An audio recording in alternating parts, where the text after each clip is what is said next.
Hello everyone, and welcome back to my channel, where everything you're about to hear and see has been done in one take. I'm your host, the One Take Man. For today's video, I am once again on the Stonewall Riots Wikipedia page. This time, previously, I looked at the background of the events. Now I'm going to go through the riots themselves. There are some, pictures here. First of all, a layout of the inn. Okay, interesting. And then there's this sign left by police following the raid, and now on display just outside the entrance. Oh, that's nice. And also there's this quote here from an anonymous participant, and I'm gonna read it out. And I would like to apologize in the forefront because some of the language that this article will use will paraphrase the people who actually participated at the time, both those who supported queer minorities and those who didn't. And therefore, therefore the language might become a little bit too, is likely to be considered insulting for for a modern audience. When did you ever see a fag fight back? Now times were a changin'. Tuesday night was the last night for bullshit. Predominantly, the theme was this shit has got to stop. I don't know what was with that accent. I just just came over me. Anyway, I've done enough, and now it's time I dig into the actual article. Riots, police raid.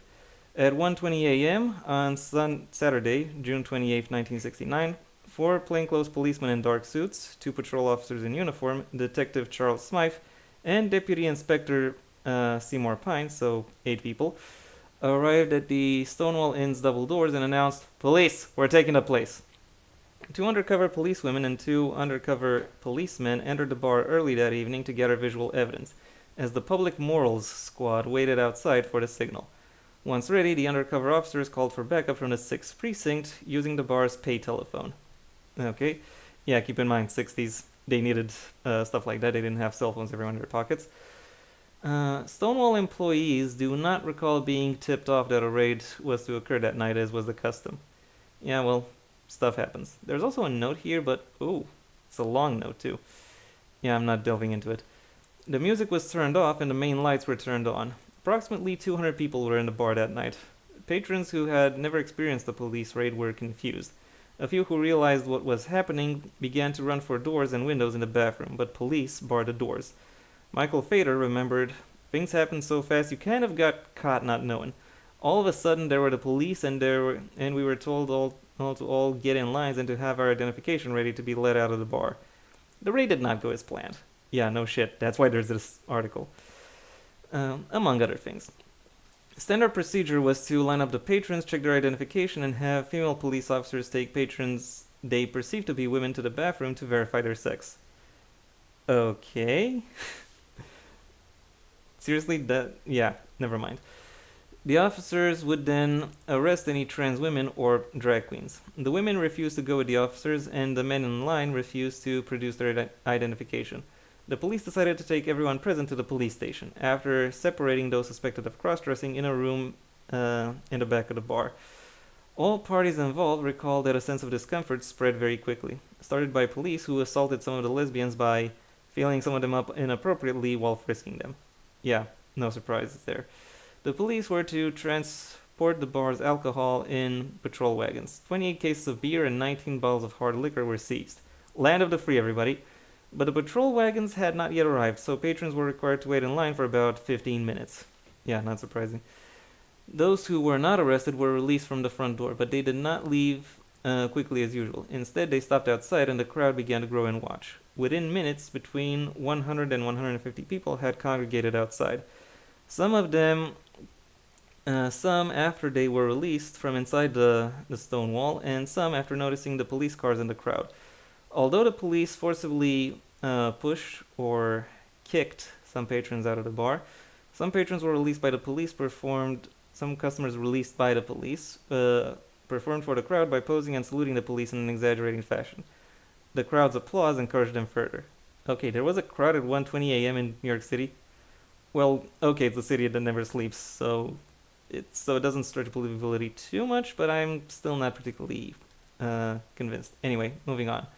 When the first patrol wagon arrived, Inspector Pine recalled that the crowd, most of whom were homosexual, how do you know, had grown to at least 10 times the number of people who were arrested, and they all became very quiet. Confusion over radio communication delayed the arrival of a second wagon. The police began escorting mafia members into the first wagon. Well, that's good. To the cheers of the bystanders. Next, regular employees were loaded into the wagon. A bystander shouted, "Gay power!" Someone began singing "We Shall Overcome," and apparently it's a gospel song that is associated heavily with the U.S. Civil Rights Movement. Okay, good choice. And the crowd reacted with amusement and general good humor mixed with growing and intensive hostility. An officer shoved a person in drag, who responded by hitting him on the head with her purse. Okay, good choice. The cop clubbed her over the head as the crowd began to boo. Officer Edmund White, who had been passing by, recalled, "Everyone's restless, angry, and high-spirited. No one has a slogan, no one even has an attitude, but something's brewing." Pennies, then beer bottles, were thrown at the wagon as rumors spread through the crowd that the patrons still inside the bar were being beaten. A scuffle broke out when a woman in handcuffs was escorted from the door of the bar to the waiting police wagon several times. She escaped repeatedly and fought with 4 of the police, swearing and shouting for about 10 minutes. Described as a typical New York butch and a Dyke Stone butch, she had been hit on the head by an officer with a baton for, as one witness claimed, complaining the handcuffs were too tight. Bystanders recalled that the woman, whose identity remains unknown, Stormé de la Verrie, has been identified by some, including herself, as the woman, but accounts varied. Who are you? Okay, yeah. You're seriously known for this. Sparked the crowd to fight when she looked at the bystanders and shouted, "Why don't you guys do something?" After an officer picked her up and heaved her into the back of the wagon, the crowd became a mob and violent. Okay, violence breaks out. This should be interesting. The police tried to restrain some of the crowd, knocking a few people down, which incited bystanders even more. Some of those handcuffed in the wagon escaped when police left them unattended, deliberately according to some witnesses. As the crowd tried to overturn the police wagon, 2 police cars and the wagon with a few slashed tires left immediately, with Inspector Pine urging them to return as soon as possible. The commotion attracted more people who learned what was happening. Someone in the crowd declared that the bar had been raided because they didn't pay off the cops, to which someone else yelled, "Let's pay them off." Coins sailed through the air towards the police as the crowd shouted, "Pigs!" and "Faggot cops!" Good choices. Beer cans were thrown and the police lashed out, dispersing some of the crowd who found a construction site nearby with stacks of bricks. The police, outnumbered by between 500 and 600 people, grabbed several people, including activist folk singer and mentor of Bob Dylan, Dave Van Ronk, who had been attracted to the revolt from a bar 2 doors away from the Stonewall. Though Van Ronk was not gay, he had experienced police violence when he participated in anti-war demonstrations. As far as I was concerned, nobody who'd stand against the cops was all right. Anybody who'd stand against the cops was all right with me, and that's why I stayed in. Every time you turned around, the cops were pulling some outrage or another. Yeah, they kind of still do. Hashtag ACAB. Okay, Van Ronk was the first of 13 arrested that night. 10 police officers, including 2 policewomen, women, barricaded themselves, Van Ronk, Howard Smith, a column writer for The Village Voice, and several handcuffed detainees inside the Stonewall Inn for their own safety. Multiple accounts of the riot asserted there was no pre-existing organization or apparent cause for the demonstration. What issued was spontaneous. Michael Fader explained, "We all had a collective feeling we'd had enough of this kind of shit. It wasn't anything tangible anybody said to anyone else. It was just a kind of, like, everything over the years had come to a head on that one particular night in that one particular place, and it was not an organized demonstration." That kind of sounds like how Marx envisioned class revolution, as in it would be a spontaneous phenomenon, not something that people would orchestrate. And the feasibility of that is disputable, but I won't go into that right now. The only known photograph from the first night of the riots, taken by freelance photographer Joseph Ambrosini, I think this one, shows the homeless gay youth who slept in nearby Christopher Park, scuffling with police. Jackie Hormona, that's a fun name, and Tommy Lanigan Schmidt are on the far left. I'll assume of this photo here. Okay, the street kids, yeah. Okay, yeah. Already covered that. Next up, the Mattachine Society newsletter. You remember the Mattachine Society? We talked about them in last video. A month later, offered its explanation of why the riots occurred. It catered largely to a group of people who are not welcome in or cannot afford other places of homosexual social gathering. The Stonewall became home to these kids. When it was raided, they fought for it. That and the fact that they had nothing to lose other than the most tolerant and broad-minded gay place in town explains why.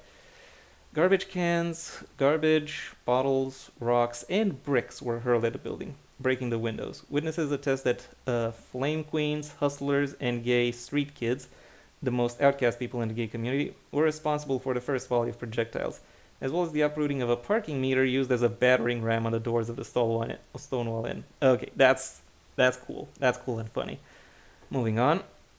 The mob lit garbage on fire and stuffed it through the broken windows as the police grabbed a fire hose. Because it had no water pressure, for some reason, the hose was ineffective in dispersing the crowd and seemed only to encourage them. Marsha P. Johnson later said it was the police that had started the fire in the bar. Yeah, yeah, that's the problem. That's the problem with events like these. They're often very, people remember how they start, but they rarely remember how they go because everything is very chaotic and there are, and people are just trying to, and people are just trying to survive when there are, when there are at least 3 or 5 different, different things around you that can kill you, or harm you. We don't have to go necessarily to death, but still, harm is still to be considered. When demonstrators broke through the windows, which had been covered by plywood by the bar owners to deter the police from raiding the bar, the police inside unholstered their pistols. The doors flew open and officers pointed their weapons at the angry crowd, threatening to shoot. Howard Smith, in the bar with the police, took a wrench from the bar and stuffed it in his pants, unsure if he might have to use it against the mob or the police. He watched someone squirt lighter fluid into the bar. As it was lit and the police took aim, sirens were heard and fire trucks arrived. The onslaught had lasted 45 minutes. When the violence broke out, the women and transmasculine people being held down the street at the Women's House of Detention joined in by chanting, setting fire to their belongings, and tossing them into the street below. The historian Hugh Ryan says, "When I would talk to people about Stonewall, they would tell me that night on Stonewall, we looked to the prison because we saw the women rioting and chanting, 'Gay rights, gay rights, gay rights.'" Okay. Moving ahead, escalation.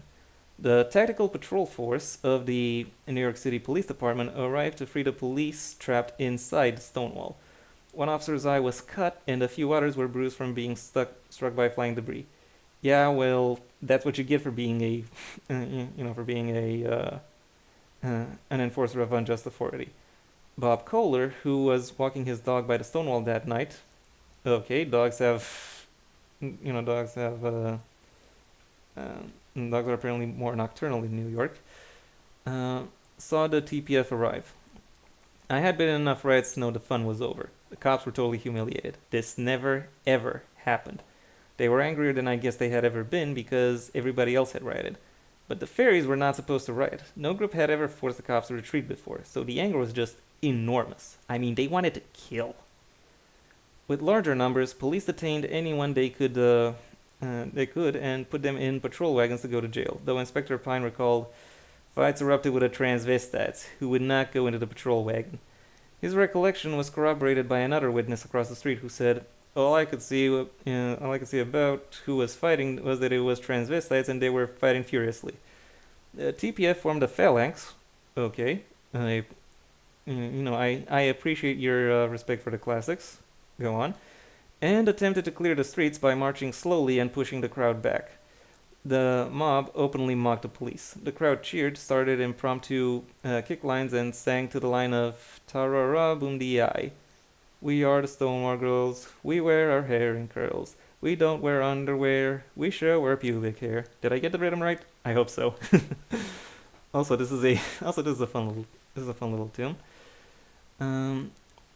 Lucian Truscott reported in the Village Voice, a stagnant situation there brought on some gay tomfoolery in the form of a chorus line facing the line of helmeted and club-carrying cops. Just as the line got into a full kick routine, the TPF advanced again and cleared the crowd of uh, screaming gay power lights. Okay, that's weird. Down Christopher 7th Avenue. One participant who had been in the Stonewall during the raid recalled, "The police rushed us, and that's when I realized this is not a good thing to do, because they got me in the back with a nightstick." Another account stated, "I just can't ever get that one side out of my mind. The cops with the nightsticks and the kick line on the other side. It was the most amazing thing. And all of a sudden that kick line, which I guess was a spoof on the machismo, I think that's when I felt rage. Because people are getting smashed with bats. And for what? A kick line." Marsha P. Johnson, an African American street queen, recalled arriving at the bar around 2 a.m. Really? She arrived 40 minutes after it started, and she gets to be the poster girl of the event? Really? Anyway, moving ahead. And at that point, the riots were well underway, with the building in flames. As the riots went on into the early hours of the morning, Johnson, along with Zazu Nova and Jackie Harmona, were noted as free individuals known to have been in the vanguard of the pushback against the police. Sorry about that. Craig Rodwell, owner of the Oscar Wilde Memorial Bookshop, now that's a bookshop right there, reported watching police chase participants through the crooked streets, plural, only to see them appear around the next corner behind the police.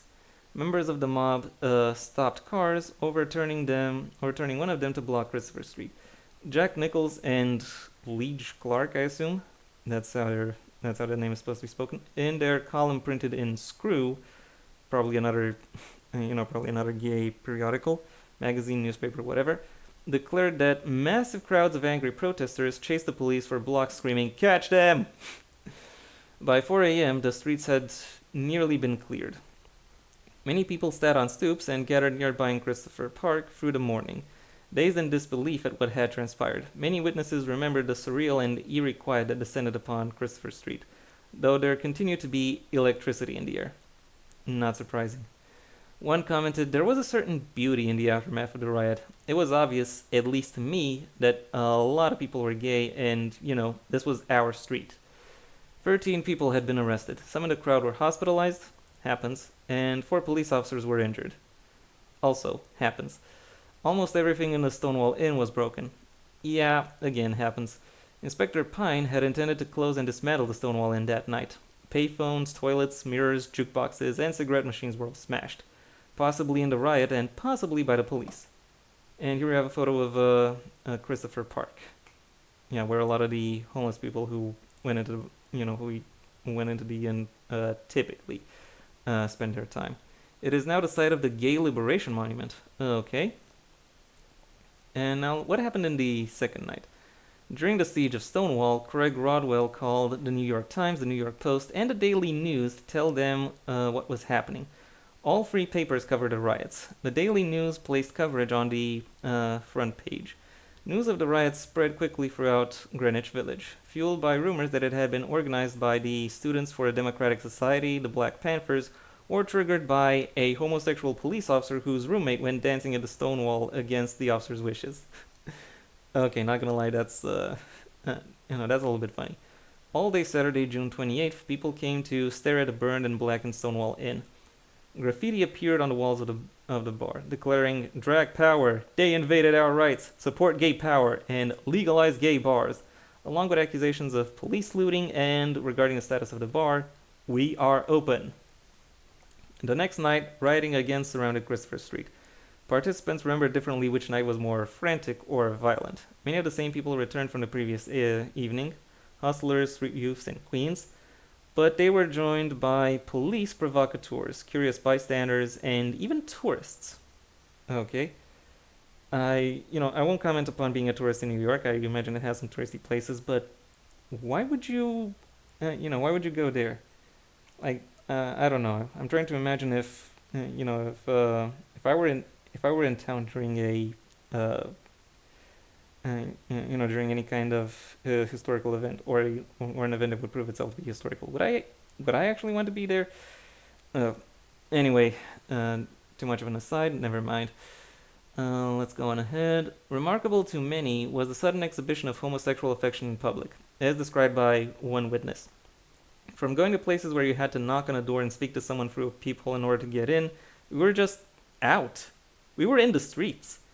Thousands of people had gathered in front of the Stonewall, which had opened again, choking Christopher Street until the crowd spilled into adjoining blocks. Yeah, regrettable. The throng surrounded buses and cars, harassing the occupants unless they either admitted they were gay or indicated their support for the demonstrators.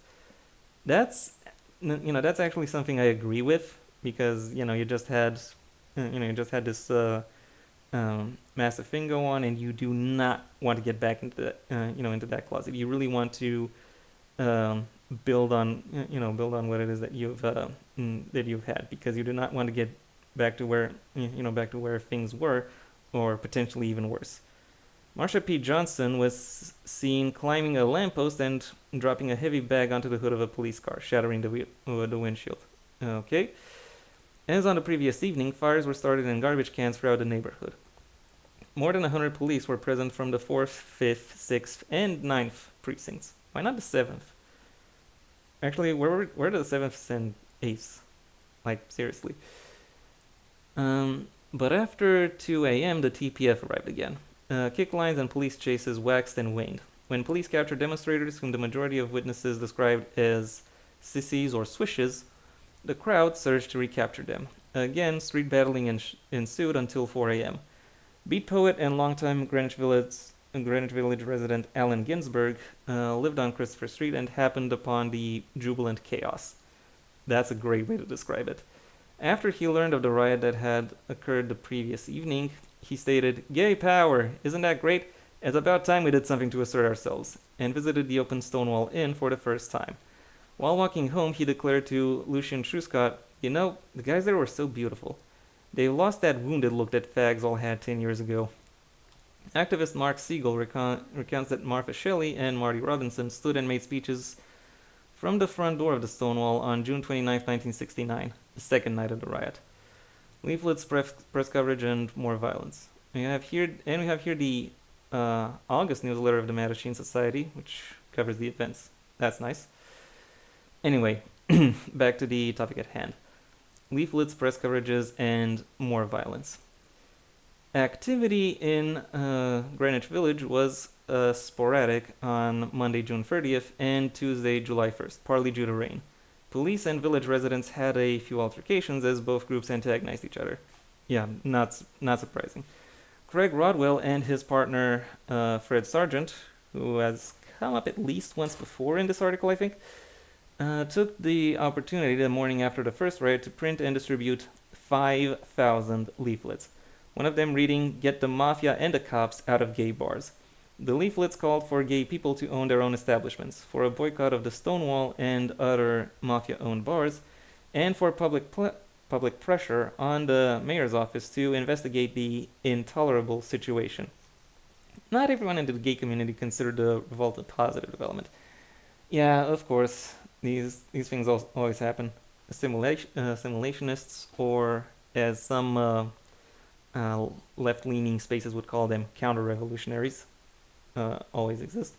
To many older homosexuals and many members of the Mattachine Society who had worked throughout the 60s to promote homosexuals as no different from heterosexuals, the display of violence and effeminate behavior was embarrassing. Well, I wonder if the problem is...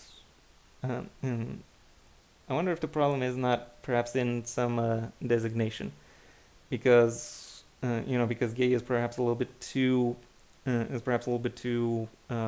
broad a term, especially at the time.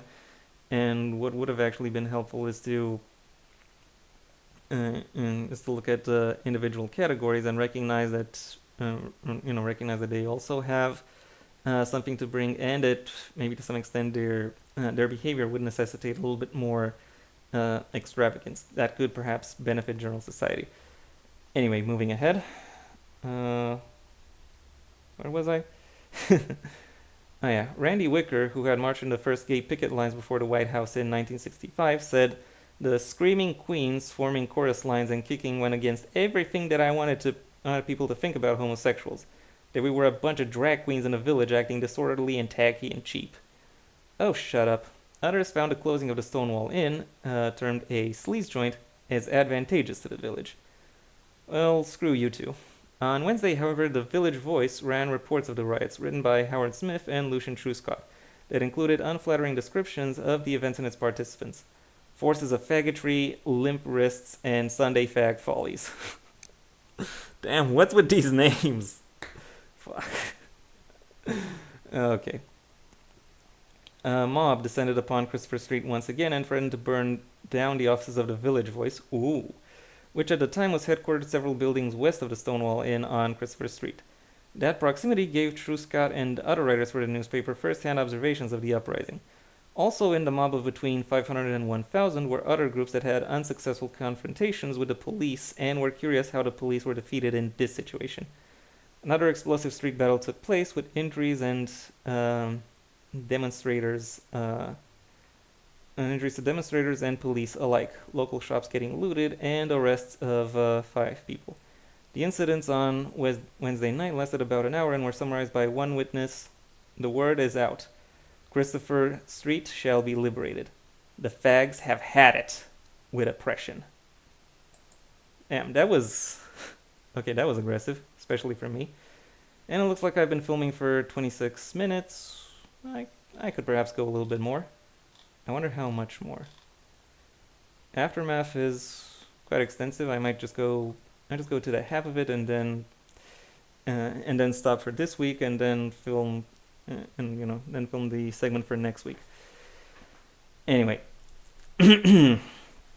moving ahead. The feeling of urgency spread throughout Greenwich Village, even to people who had not witnessed the riots. Many who were moved by the rebellion attended organizational meetings, sensing an opportunity to take action. On July 4th, 1969, July 4th. Okay, let's see. The Mattachine Society performed its annual picket in front of Independence Hall in Philadelphia. Okay, that's good. Called the Annual Reminder. Organizers Craig Rodwell, Frank Kameny, Randy Wicker, Barbara Giddings, and Kay Lauzen. I assume that's how this name is supposed to be spoken. Also, a lot of names that that I recognize, at least from this article, who had all participated for several years, took a bus along with other picketers from New York City to Philadelphia. Since 1965, the pickets had been very controlled. Women wore skirts and men wore suits and ties, and all marched quietly in organized lines. Boo!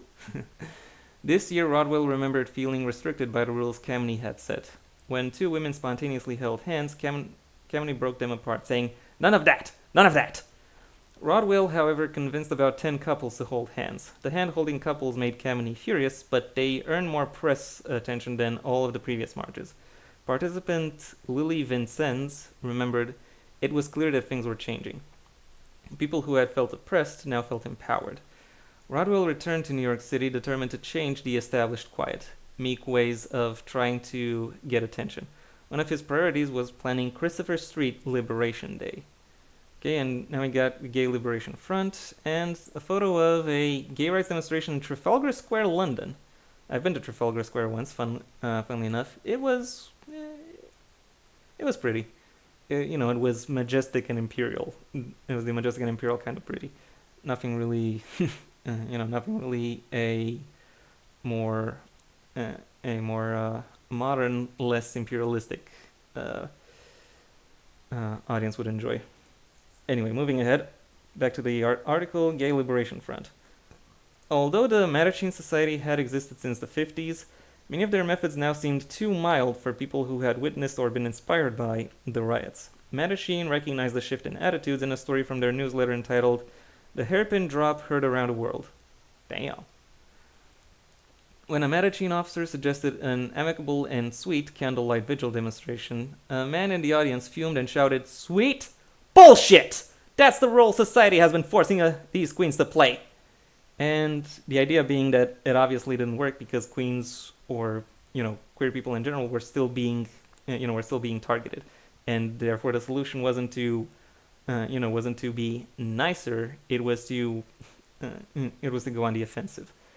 With a flyer announcing, "Do you think homosexuals are revolting? You bet your sweet ass we are." The Gay Liberation Front was soon formed, the first gay organization to use gay in its name. Previous organizations such as the Mattachine Society, the Daughters of Bilitis, and various homophile groups had masked their purpose by deliberately choosing obscure names. Yet no one went for Sappho? Really?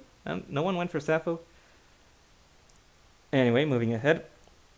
The rise of militancy became apparent to Frank Kameny and Barbara Giddings, who had worked in homophile organizations for years and were both very public about their roles, when they attended a GLF meeting to see the new group. A young GLF member demanded to know who they were and what their credentials were. Giddings, nonplussed, stammered, "I'm gay. That's why I'm here." The GLF borrowed tactics from and allied themselves with black and anti-war demonstrators with the ideal that they could work to restructure American society. Yeah, that's a good ideal. They took on causes of the Black Panthers, marching to the Women's House of Detention in support of Afeni Shakur. Is she related to Tupac Shakur in any way? I have to ask. And other radical, yeah, I know that there are no quotation marks in the article, but I felt the need to bring them up, New Left causes. 4 months after the group formed, however, it disbanded when members were unable to agree on operating procedure. Yeah, not surprising. Gay Activists Alliance. Within 6 months of the Stonewall riots, activists started a citywide newspaper called Gay. They considered it necessary because the most liberal publication in the city, The Village Voice, refused to print the word gay in GLF advertisements seeking new members and volunteers. 2 other newspapers were initiated within a 6-week period, Come Out and Gay Power. The readership of these free periodicals quickly climbed to between 20,000 and 25,000. That's a good start. GLF members organized several same-sex dances, but GLF meetings were chaotic. Yeah, not surprising. When Bob Kohler asked for clothes and money to help the homeless youth who had participated in the riots, many of whom slept in Christopher Park or Sheridan Square, the response was a discussion on the downfall of capitalism. I appreciate the sentiment, but now is not the time. In late December 1969, several people who had visited GLF meetings and left out of frustration formed the Gay Activists Alliance. Okay? Or GAA. The GAA was to be more orderly and entirely focused on gay issues. Not necessarily a great idea. Intersectionality is the way to go, but then again, I'm saying that with over 50 years of hindsight, so I respect what's going on around here. Their constitution began, "We as liberated homosexual activists demand the freedom for oppression of our dignity and value as human beings." Okay, that's a good slogan to start out with. The GAA developed and perfected a confrontational tactic called a zap. They would catch a politician off guard during a public relations opportunity and force him or her to acknowledge gay and lesbian rights. City councilmen were zapped, and Mayor John Lindsay was zapped several times, once on television when GAA members made up the majority of the audience. Police raids on gay bars did not stop after the Stonewall riots. You idiots. In March 1970, Deputy Inspector Seymour Pine raised the Zodiac in 17 Barrow Street. An after-hours gay club with no liquor or occupancy license called the Snake Pit was soon raided, and 167 people were arrested. Why are you arresting a club with that? What justification do you have? Just what? Disrupting the public, or disrupting public peace, or whatever? That's bullshit. That's bullshit, and you know it. Anyway, moving ahead. One of them was Diego Vinales, an Argentinian national so frightened that he might be deported as a homosexual that he tried to escape the police precinct by jumping out of a 2-story window, impaling himself on a 14-inch spike fence. Ouch. The New York Daily News printed a graphic photo of the young man's impalement on the front page. Dude, the fuck? Seriously? GA members organized a march from Christopher Park to 6th Precinct, in which hundreds of gay men, lesbians, and liberal sympathizers peacefully confronted the TPF. They also sponsored a letter writing campaign to Mayor Lindsay, in which the Greenwich Village Democratic Party and Congressman Ed Koch sent police to end raids on gay bars in the city. Okay, that's better, I'll say. The Stonewall Inn lasted only a few weeks after the riot. By October 1969, it was up for rent. Village residents surmised it was too notorious a location, and Rodwell's boycott discouraged business. Okay, the next the next segment starts on June 28th, 1970. So we've already covered things that occurred within 1969. I'll cover what happened starting in 1970 in the next video. So until then, I would like to thank you everyone for your attention. If you've enjoyed the video, or my presentation, well then please like the video, maybe even share it wherever you think other people will also like the video. If there is anything you'd like to add, either to the article, to the events themselves, or to my commentary, that is what the comment section is for. And if you want to see when my next video gets released, well then please subscribe. And ideally also ring the bell or do whatever else YouTube will ask of you in order to keep you notified. I also have a main channel where I talk about a variety of bookish and literature topics, a link to which you can find in the description down below, right past my social media links, which I would suggest you check out should you choose to.